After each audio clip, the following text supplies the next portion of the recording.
Ellie đai baby kê men con.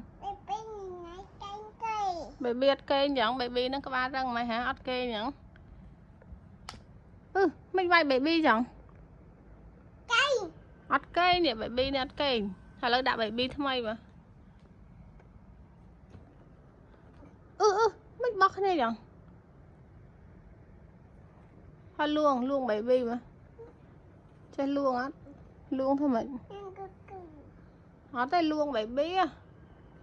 Pe pe cây học ta cút baby cây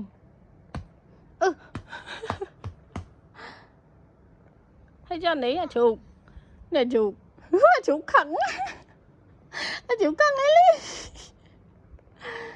ly chụp căng ấy ly chụp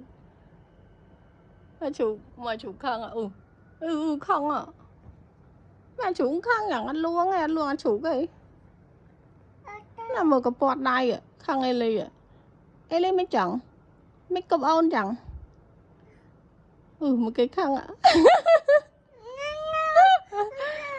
đầu cái lại cho hở đi kìa ba phụ trai tình rồi anh nét kênh này nè nét kênh này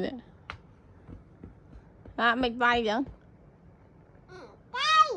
hot kênh nè hot kênh sao cật mình vay ai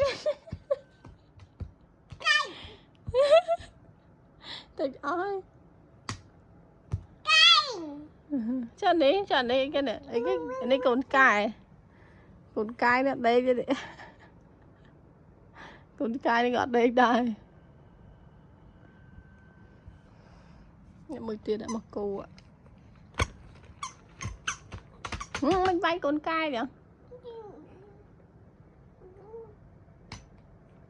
thấy cho đi kìa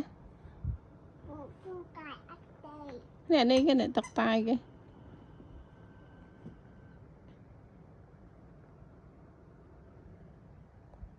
anh ấy bay mình che đại đây trẻ tầm nếm á anh ấy còn cái anh ấy bay một cần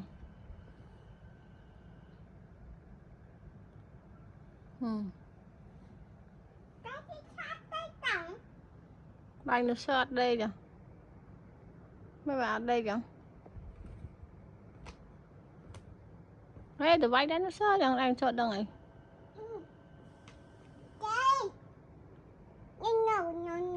Ui đây sao đang khịch? Đây sơn này cái tính này ổn.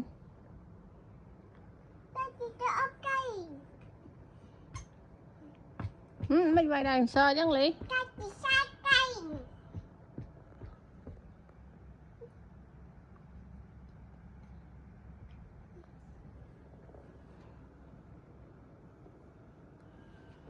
Mấy cái này ăn phliếng này phải là ló nè con.